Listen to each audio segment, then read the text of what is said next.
Hello and welcome to this session of effective leadership communication. Today we will talk about forms of communication and we will go over positive, neutral, and negative messages. How do we structure them and how do we deliver them? Different forms of communication are oral, nonverbal, and written.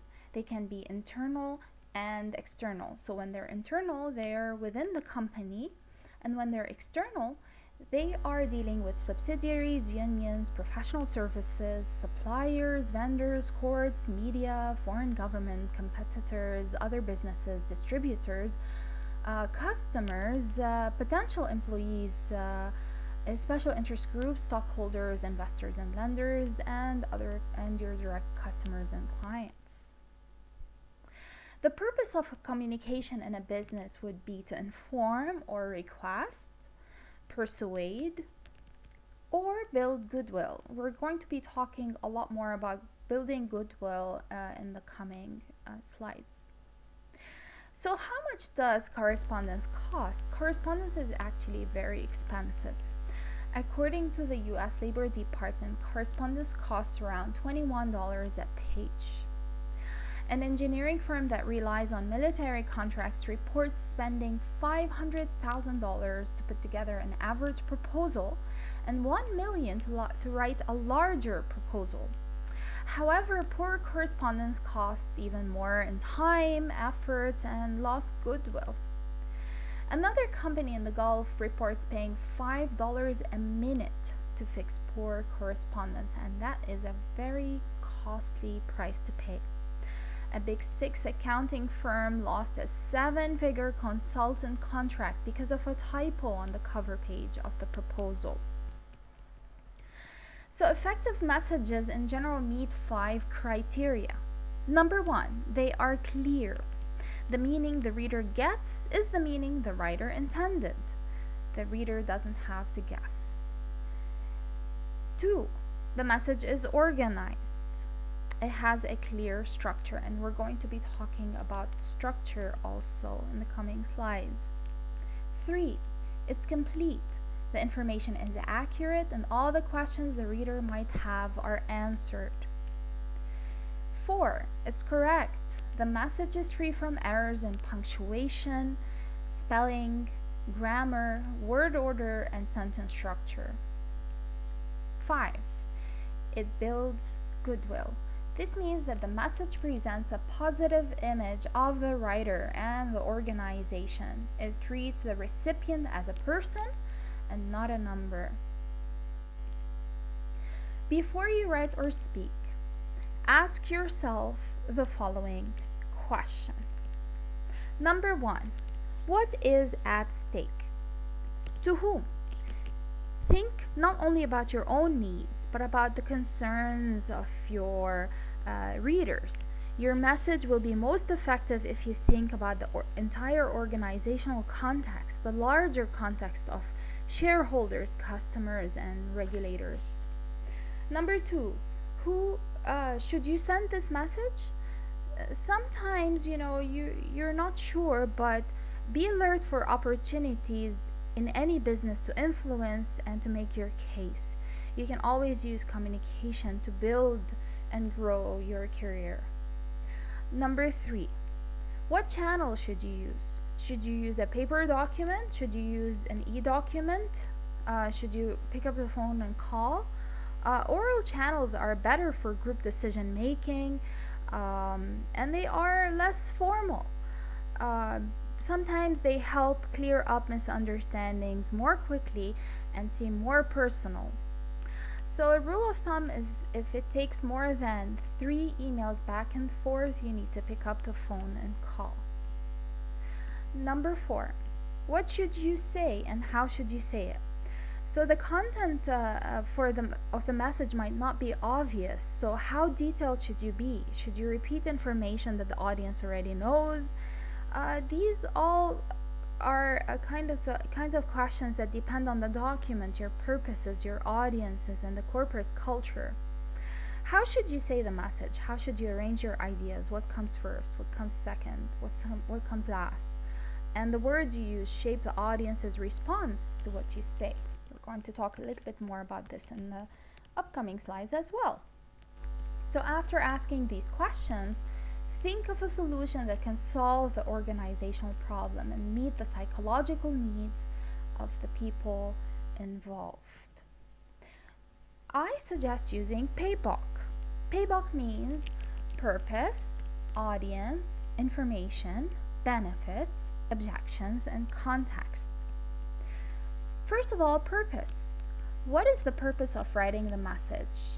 What should this message do to solve the problem? Second, think of your audience. How do the members of the audience differ from one another? 3. Think of the information you're about to relay. What information should your message contain? Make a list of the points that must be included. Check your draft to make sure that you include them all. If you're not sure whether a particular fact must be included, ask someone who's close to you. At work, your colleague, or maybe a subordinate. Think of the benefits. What reader benefits can you use to support your position? Brainstorm to develop reasons for your decision, the logic behind your argument, and the possible benefits to the readers if they do as you ask. Reasons and reader benefits do not have to be monetary. Making the reader's job easier or more pleasant is a good reader benefit. In an informative or persuasive message, identify at least 5 reader benefits. You can use any of these to develop a very easy and effective message, in the sense that your message will be appreciated better if the reader benefits are clear. Be sure the benefits are adapted to your reader. So many people do not identify, for example, closely with their companies. The fact that the company benefits from a policy will help the reader only if the savings or profits are passed directly on to employees, which is rarely seen because sometimes savings and profits are often eaten up by the returns to stockholders, bonuses to executives, and investments in equipment or in research and development. So make sure that the benefits for the reader are clear. Objections. What objections do you expect your reader to have? What negative elements of your message must you de-emphasize or overcome? Can you rephrase or redefine the negative to make sure that the reader sees it differently? And finally, context. Think about your relationship to the reader, the morale of the organization, the economy, the time of the year, and any special circumstances, even the weather or the time of the year, the industry, etc. Everything affects your message. So after PABOK, think how well does the message meet the needs of the reader, the writer, and the organization. Is the message clear, complete, and correct? Does it save the reader's time? Does it build goodwill? Moving on, let us look at this example. This is an example where an electric utility got a letter from Harper Henry, a longtime customer and local business leader whose husband is a county commissioner. So Ms. Henry is angry that the power to her neighborhood was cut out for 4 days, and that though similar storms have knocked out the power in past years, nothing seems to have been done to prepare for future storms. She says, your company puts making money ahead of customer service. You continue to post record profits while putting countless lives at stake, all for the sake of your bottom line.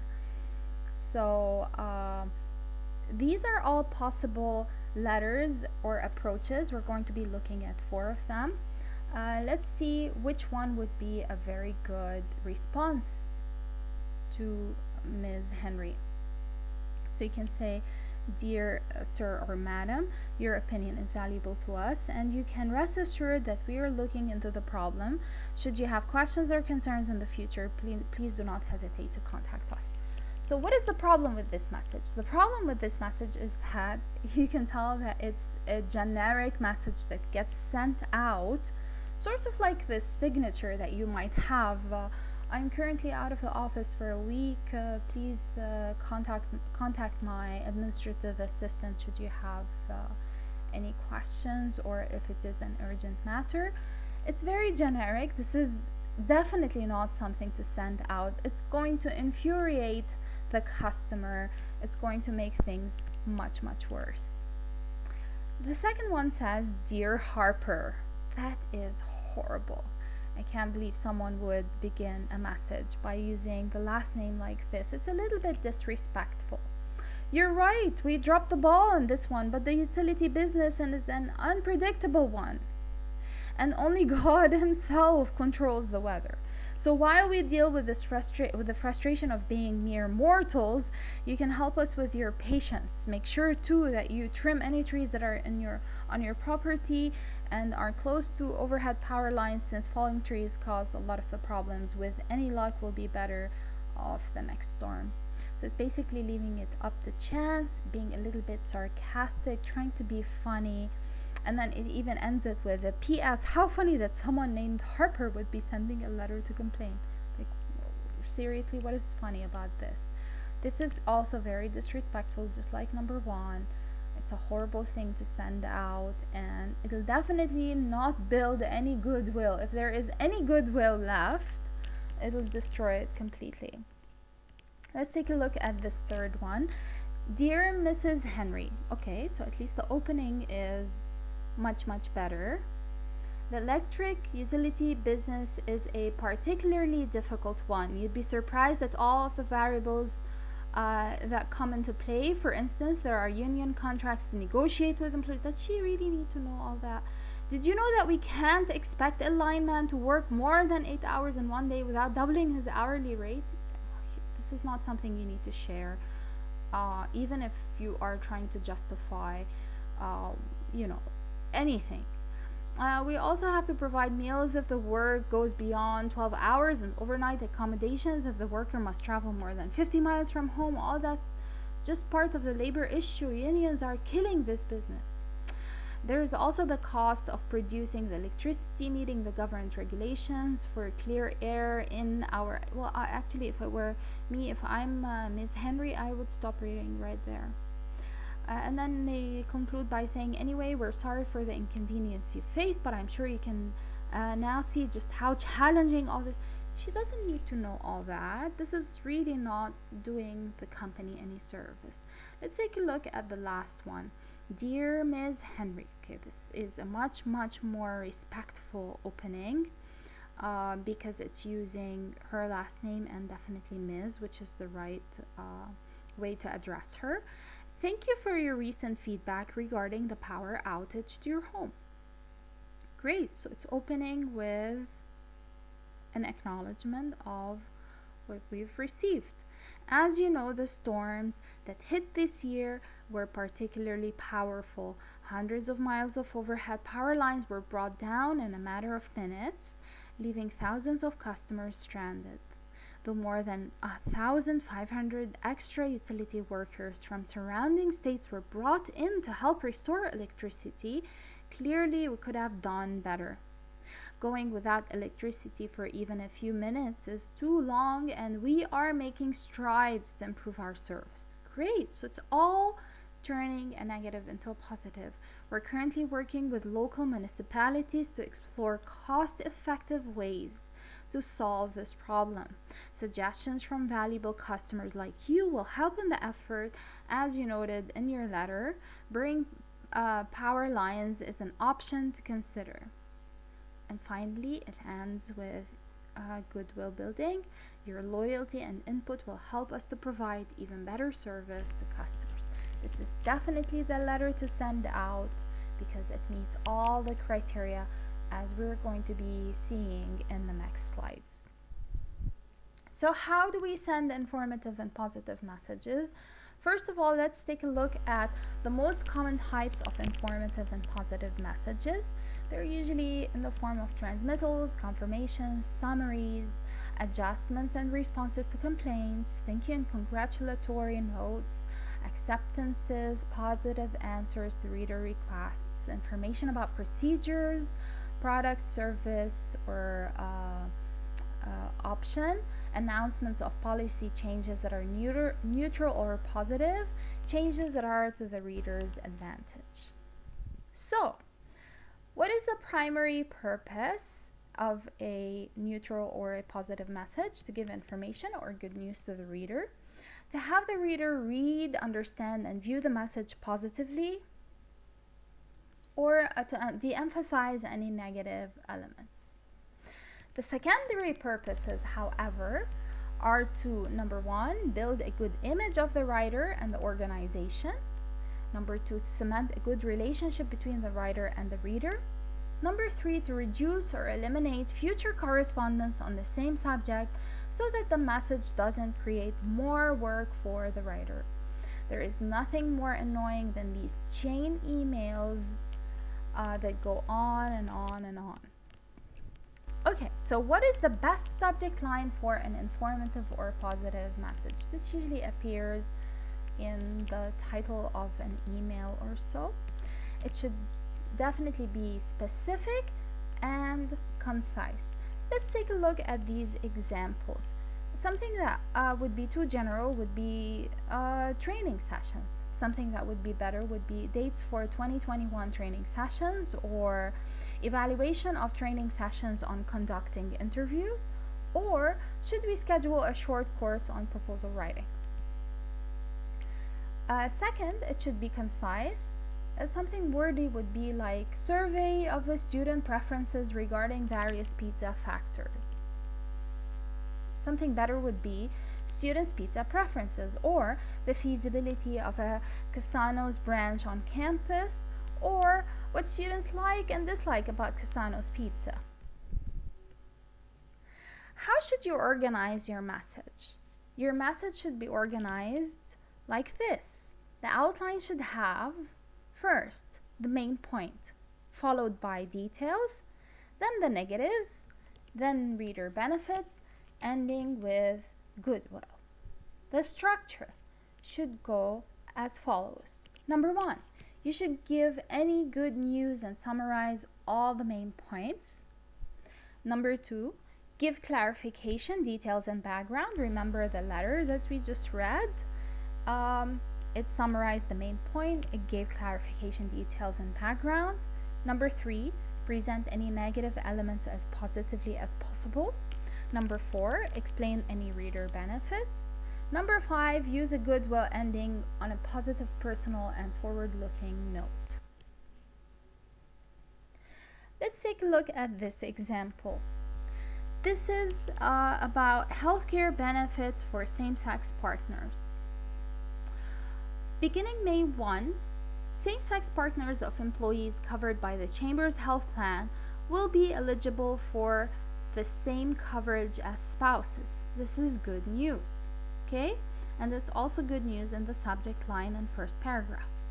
In order to have a partner covered, an employee must sign an affidavit in the Human Resources Department stating that the employee and his or her partner 1. live together, 2. intend to stay together, and 3. are responsible for each other.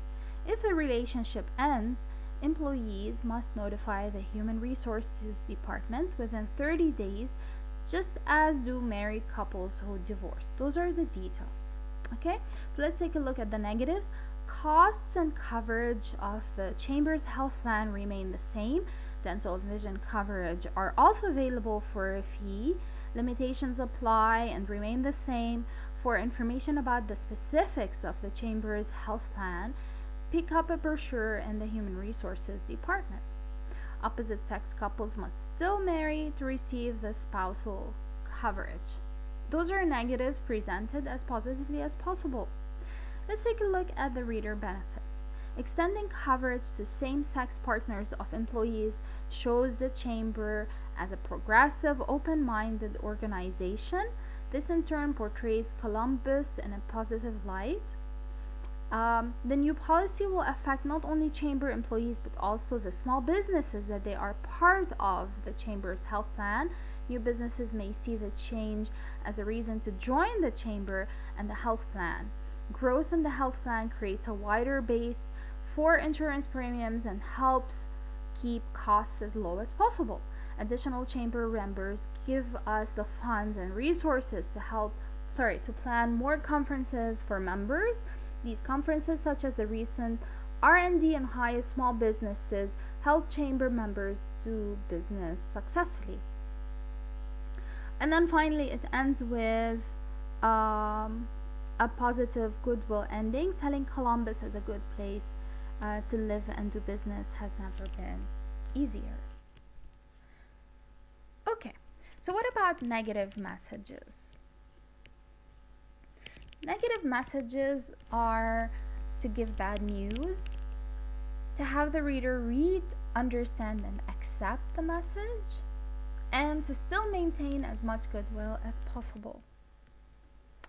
The secondary purposes are also to build a good image of the writer and the organization as much as possible, and to reduce or eliminate future correspondence on the same subject. So even when it's not possible to make the reader happy with the news conveyed, like they're getting fired or demoted, we still want the readers to feel that, number one, they have been taken seriously. Number two, our decision is fair and reasonable. Number three, if they were in our shoes, they would make the same decision. Subject lines of negative messages must be neutral, unless you think the reader won't read the message if the subject line is not negative. So if you think that the reader will not read the message, make it negative. Otherwise, the subject line should be neutral. Put the topic and not the action in the subject line.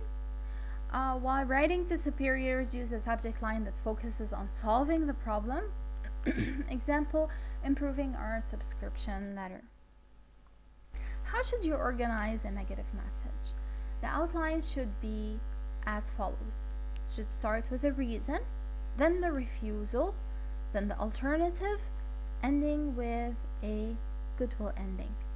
The structure should follow the following structure. Number one, give the reason for the refusal before the refusal itself. When you have a reason that the readers will understand and accept. Number two, give the negative just once and give it very clearly. Number three, present an alternative or compromise if one is available. Number four, end with a positive forward-looking statement. Let's take a look at this example. It begins as follows. Dear policyholder, it begins with a negative. When your auto insurance is renewed, it will no longer include liability coverage unless you select the new assurance plan. Here's why. So it's very, very direct, and it moves to the positive information, which is underlined for emphasis. Liability coverage is being discontinued, and it and the part of the premium which paid for it will be dropped from all policies when they are renewed. This is one good piece of news. This could leave a gap in your protection, but you can replace the old liability coverage with Vickers' new assurance plan, or Vickers, I don't know how you pronounce this. With a new assurance plan, you receive benefits for litigation or awards rising from an accident, regardless of who's at fault. So here's the alternative, and then there is no reason that's given, and then it shows that the change might be a benefit to the company rather than the reader, so it's omitted maybe. The cost of the insurance plan at any level is based on the ages of drivers, where you live, your driving record, and other factors. If these change before your policy is renewed, the cost of your insurance plan must also change. The actual cost will be listed in your renewal statement. To sign up for the assurance plan, just check the level of coverage you want on the enclosed form and return it in the postage paid envelope within 14 days you will be assured of the coverage you select. So it's forward looking, ending emphasis or ending emphasizes reader's choice. It's basically, if you're interested, you can renew, and it's basically presuming in a sense that the person will renew. And there is an alternative at the end. The assurance plan protects you against possible legal costs arising from an accident. Sign up for the plan today and receive full coverage from Vickers. Okay, so I have 4 tips for you over here. Number 1, don't hide behind company policy. Readers will assume that the policy is designed to benefit you at their expense. If possible, show how the readers benefit from the policy. If they do not benefit, don't mention the policy. Number 2, de-emphasize the refusal by putting it in the same paragraph as the reason rather than in a paragraph by itself. Number 3, give the reader an alternative or a compromise if one is available. Number 4, if there is a good alternative, refer to it in your ending. Let me know if you can use the alternative software, for example. Giving bad news to your board or superiors. How should you outline that? Number 1, talk about shared problem, give details, offer alternatives, and request for action.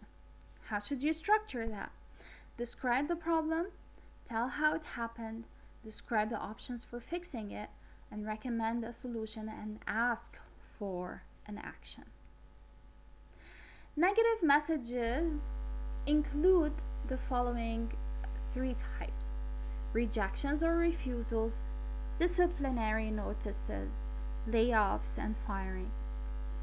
So with rejections, with those, you can use a buffer if you want. A buffer is a neutral or positive statement that allows you to delay the negative, and it gives an alternative if one is available. So when you're refusing requests within the organization, use your knowledge of the organization's culture and craft your message or specific to the individual. Disciplinary notices. Those are negative performance appraisals, for example, and they should be presented directly with no buffer. Be careful, as buffers might encourage the recipient to minimize the message's importance and might even become evidence in court that the employee had not been told to shape up. Layoffs and firings should be delivered orally and accompanied by a written statement explaining severance pay or unemployment benefits available. The statement starts with the decision itself without a buffer. Negative messages checklist. You can go over this by pausing the video and checking it out.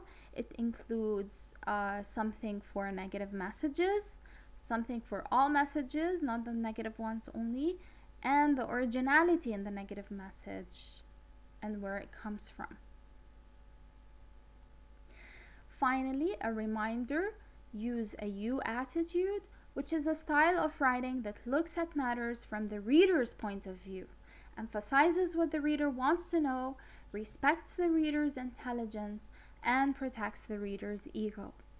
However, using you probably increases you attitude in positive situations, but in negative situations or conflict, you have to avoid it because using you seems accusatory. So if you are delivering a negative message and you use you, the person might feel that he or she is being accused of something. So in this video, we have talked about the different forms of communication and how to structure and deliver a positive or a neutral message, a negative message to somebody else working in a company or somebody outside the company, to an external audience, or maybe your board. And then we ended it up with a negative messages checklist as well as an explanation of a you attitude. Thank you so much for tuning in. and good luck.